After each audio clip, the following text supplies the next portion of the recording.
ఇకపై మీకు ఇష్టమైన ఫేవరెట్ సీరియల్స్ యొక్క ఫుల్ ఎపిసోడ్స్ యూట్యూబ్లో అందుబాటులో ఉండవు. కేవలం సన్నెక్స్లో మాత్రమే ఫ్రీగా చూడొచ్చు.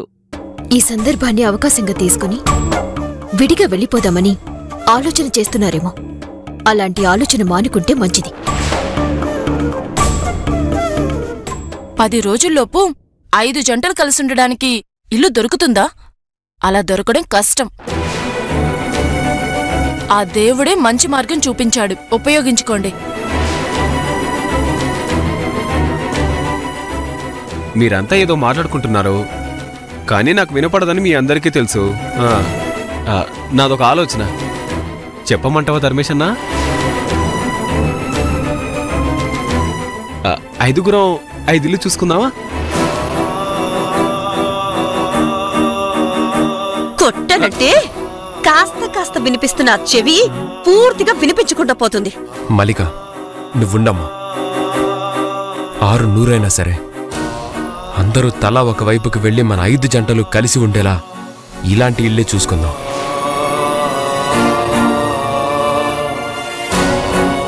ఏది ఏమైనా మన 5 జంటలు ఒకే ఇంట్లో ఉండాలనే కట్టుబాటుకి అందరం కట్టుబడి ఉండాల్సిందే.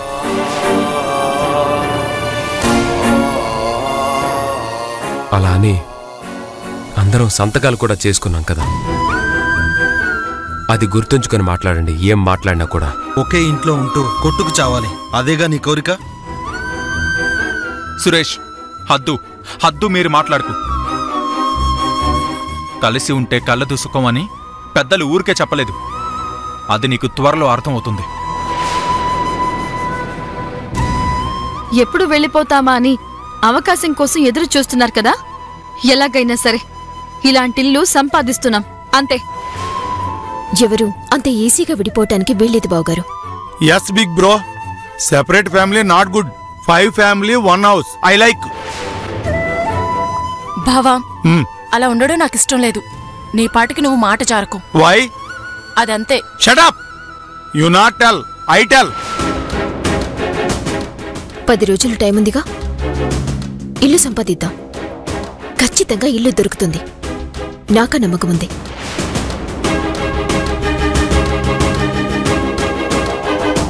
అవును, అప్పుడు కూడా అందరం ఇలాగే కలిసుంటాం.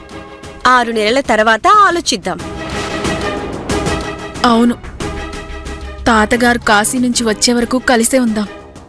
ఆస్తులు పంచుకున్నామంటే విడిపోయినట్టే అర్థం కదా. ఇంకా కలిసి ఉండాలి అనడంలో లాజిక్ లేదు. సురేష్, నీకు చాలాసార్లు చెప్పాను, అయినా మళ్ళీ అదే మాట మాట్లాడుతున్నావు. 6 నెలలు కలిసి ఉంటున్నాం, అంతే. సురేష్, నీ విషయంలో జరిగిన సంఘటనని మనసులో పెట్టుకుని విడిపోవాలనుకోకు. విడిపోతే ఒక్క పైసా కూడా దక్కదు. అలా అని మీరే రాసిచ్చారు. ధర్మేష్ అన్నా, నేను ఇంకో ఆలోచన చెప్పనా? ఇది వేరే ఆలోచన. ఏదైనా సరే మూసుకో. జస్ట్ ఒక్క 6 నెలలు ఆగండి. నాకు కోమలికి డెలివరీ అయ్యి బిడ్డలు పుట్టాక తర్వాత మీ ఇష్టం. ఓహో, మీ పిల్లలకి ఆయా పనులు చూడ్డానికి అందరూ కలిసుండాలా?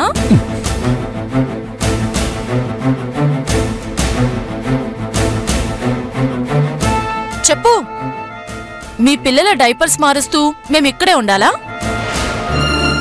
సంపంగి, ఆడవాళ్లంటే నాకు చాలా గౌరవం. నాకు కోపం తెప్పించి నన్ను దుర్మార్గుణ్ణి చేయొద్దు. మాట్లాడింది చాలు. 6 నెలలనే నిబంధనే. ఈలోగా ఎవరూ వెళ్ళడానికి వీల్లేదు. అలా వెళ్ళడానికి నేను అనుమతించను.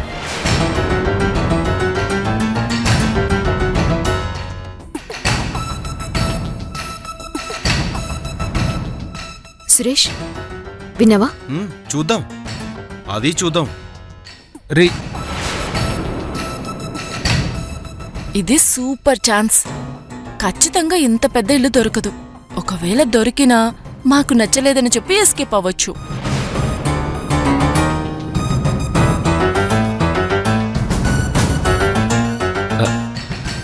ధర్మేష్ అన్న ఏం చెప్పి వెళ్ళాడు? నిన్ను తన వెనకాలే రమ్మన్నాడు, వెళ్ళు. చాలా మాట్లాడాడుగా. నిన్ను రమ్మని 3 సార్లు చెప్పాడు, వెళ్ళు. అవునా? వెళ్ళు. సంపంగి మాటల్ని బట్టి చూస్తే అదేదో ప్లాన్లో ఉంది. మనం ఏమాత్రం ఏమరపాటుగా ఉన్నా అది అన్నదమ్ముల్ని విడదీస్తుంది. ముందు ఇల్లు సంపాదించాలి. అవును, ఎప్పుడెప్పుడు ఈ ఇల్లు పడగొట్టడానికి వస్తారా అని ఎదురు చూస్తుంది సంపంగి. 10 రోజుల్లో ఇంత పెద్ద ఇల్లు దొరికే ఛాన్సే లేదు. కాబట్టి హౌస్ ఓనర్ని ఇంకొంచెం టైం అడిగితే బెటర్. అవును, ఇంకాస్త టైం కావాలి. అవును.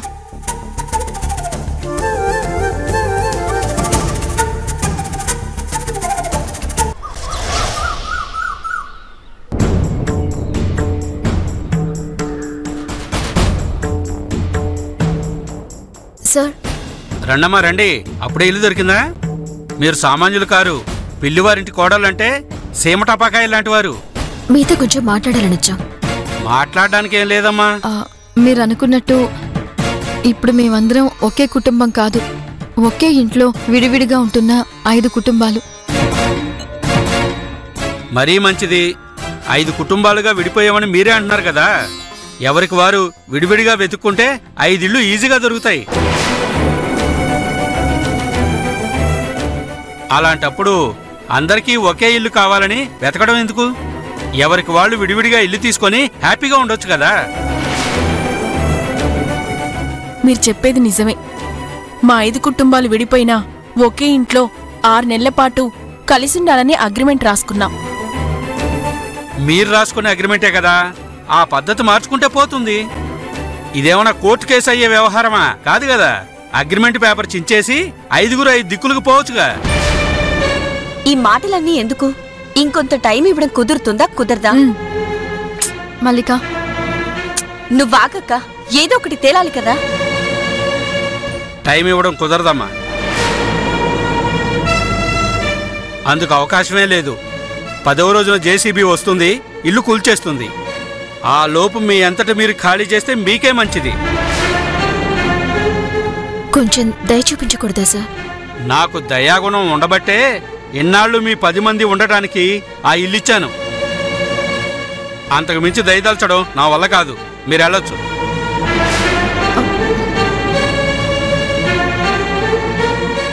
పది రోజుల్లోపు అంత పెద్ద ఇల్లు ఎలా దొరుకుతుంది? పెళ్లివారిల్లు విడిపోకుండా ఉండాలన్నా మన సంకల్పం గట్టిదైతే ఇల్లు తప్పకుండా దొరుకుతుంది. నాకెందుకో భయంగా ఉంది. ఒకవేళ ఇప్పుడు 5 కుటుంబాలుగా విడిపోయి ఎవరికి వారు వెళ్ళిపోతే పెళ్లిళ్లు చేసుకోవటం వల్లే మా అన్నదమ్ముళ్ళు విడిపోయే పరిస్థితి వచ్చిందనే నింద మన మీదని వేస్తాడు పెద్దబావ. కాబట్టి ఎలాగైనా ఇల్లు వెతకాల్సిందే.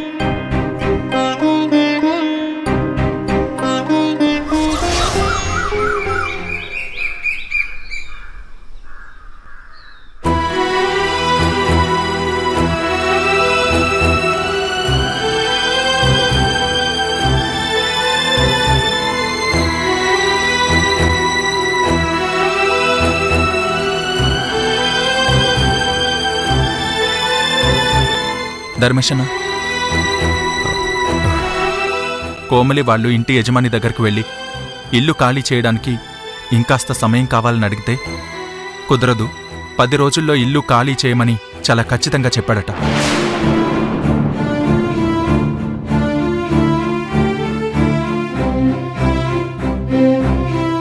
మన 10 మందికి కలిపి ఒక పెద్ద ఇల్లు చూసుకోవాలి. మనం ఇంకా ఆలస్యం చేస్తే ఇప్పుడున్న పరిస్థితుల్లో తమ్ముళ్ళు తలో దిక్కు పారిపోతారు.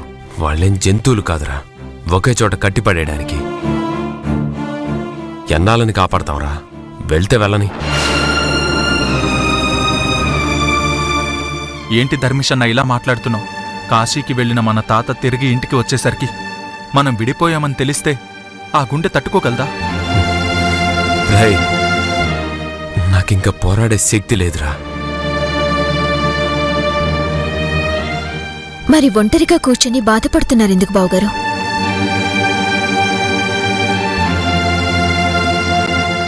మీరే గాడి వదిలేస్తే ఈ పిల్లివారింటి బండి ఐకమత్యంగా ముందుకెలా వెళ్తుంది బావగారు? మీరే నమ్మకం కోల్పోతే ఇలాగా?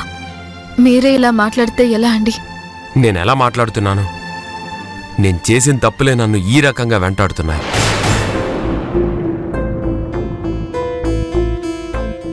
ఏ రోజైతే మన సొంతిళ్ళు ఆ నాగేశ్వరి చేతిలోకి వెళ్ళిపోయిందో ఆ రోజే ఏదో ఒక రోజు ఈ కుటుంబం చిన్నాభిన్నం అయిపోతుంది అనిపించిందిరా.